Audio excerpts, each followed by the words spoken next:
Bonjour et bienvenue sur Teacher Tips, la chaîne où je donne des conseils, des tips aux teachers. Alors aujourd'hui, on continue notre petite série sur la motivation intrinsèque des élèves, comment donner envie aux élèves de venir à l'école. On a vu déjà des petites choses, des petits tips pour les motiver, pour les faire sourire. Et bien aujourd'hui, on va rajouter quelque chose de supplémentaire, on va leur parler de la vraie vie.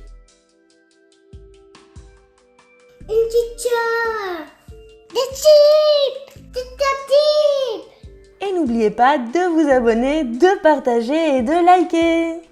Alors, qu'est-ce que je veux dire quand je parle de vraie vie? Eh bien, quand je parle de vraie vie, je parle de faire des situations de découverte qui parlent à nos élèves. Je vais vous présenter là, par exemple, quelque chose que j'ai trouvé dans un livre qui s'appelle « À portée de maths, CE2 ». Donc, j'ai vraiment pris un livre complètement au hasard sur Internet. D'ailleurs, vous verrez qu'il y a encore le petit bandeau spécimen dessus parce que j'ai vraiment juste fait une capture d'écran de ce que ce livre proposait.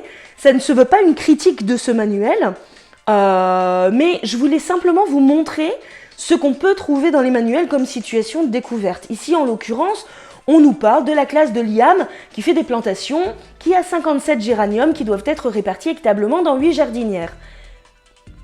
Alors, qu'on se le dise, vos élèves de CE2 ne savent pas ce qu'est une jardinière et ne savent pas ce qu'est un géranium. Sur 27 élèves, peut-être que 3 vont savoir. Donc vous allez perdre du temps à expliquer ce que c'est un géranium, ce que c'est une jardinière. Les gamins vont faire quoi? Enfin, je sais pas, peut-être un dessin de la réalité, représenter des jardinières. Alors vous avez peut-être réussi à leur montrer des photos, mais du coup on s'éloigne du but de cet exercice qui est la division. Hein. Donc quel est l'intérêt en fait? Quel est l'intérêt de cette situation problème? Encore une fois, c'est pas du tout une critique de ce manuel. Un manuel, qu'est-ce que c'est? C'est une situation papier qui se veut universelle pour une classe donnée. Donc ici en l'occurrence maths CE2. Mais oui, mais vous le savez, vous avez 27 élèves, ils sont tous différents. Donc, il n'y a pas de situation universelle. Et demain, vous aurez 27 autres élèves qui seront encore différents des 27 premiers. Donc, vous voyez que ça ne peut pas fonctionner, on ne peut pas donner ce type de situation de recherche aux élèves. Mais si vous voulez donner quelque chose de similaire aux élèves, si vous voulez que vos élèves fassent une recherche sur la division euclidienne, à ce moment-là, vous allez préparer quelque chose de différent. Quelque chose qui est tiré de leur vraie vie. Je vous donne un exemple. Dans ma vraie vie, qu'est-ce que je suis moi? Je suis un élève. Et je suis où toute la journée? Je suis à l'école. Et il y a quoi autour de moi? Des autres élèves qui sont à l'école. Donc par exemple, on va changer le problème en disant, on a décidé entre les maîtresses de faire des petites compétitions dans la classe de CE2. On va réunir les deux classes de CE2, en tout il y a 57 élèves. On a décidé de faire 8 équipes. Il y aura combien d'élèves dans chaque équipe? Et si vous n'avez pas deux classes de CE2 dans votre école, vous réunissez les CE1 et les CE2. Et pourquoi pas leur proposer, au moment de la récréation, de se dire « Eh ben venez, on fait une petite compétition, on a réussi à répartir nos 8 équipes, on a nos 8 équipes, on peut faire notre compétition. » Ou par exemple, si vous voulez vraiment que ça se fasse et que vous ne voulez pas prendre en porte-à-faux une autre classe, un autre enseignant, une autre enseignante, à ce moment-là, avec votre propre classe. Si vous avez 26 ou 27 élèves, vous faites 5 équipes et vous leur demandez comment on va se diviser en 5 équipes ou 6 équipes. Et vous leur faites faire un petit jeu au moment de la récréation. Ça aura été quelque chose de vrai. C'est la vraie vie. C'est nous, on s'est divisé, nous, en équipes. Et donc là, ça va représenter quelque chose de concret pour les élèves. Maintenant, je vous donne 2 autres exemples qui sont toujours tirés du même manuel pour vous montrer que c'est vraiment pas une critique des manuels. Je sais que ça fait 3 fois que je le dis, mais c'est vraiment pas une critique des manuels parce que là, dans ces 2 exemples, le manuel vous fait un appel du pied. Premier exemple. Marina et Sarah ont récupéré différentes bouteilles. Quelles unités de mesure figurent sur les étiquettes de cette bouteille? Combien de bouteilles de 50 centilitres faut-il pour remplir une bouteille d'1 litre, etc., etc. Mais demandez à vos élèves de vous rapporter des bouteilles. Donc, vous allez un jour dire à vos élèves, écoutez, pour demain matin, on a besoin de rapporter des bouteilles.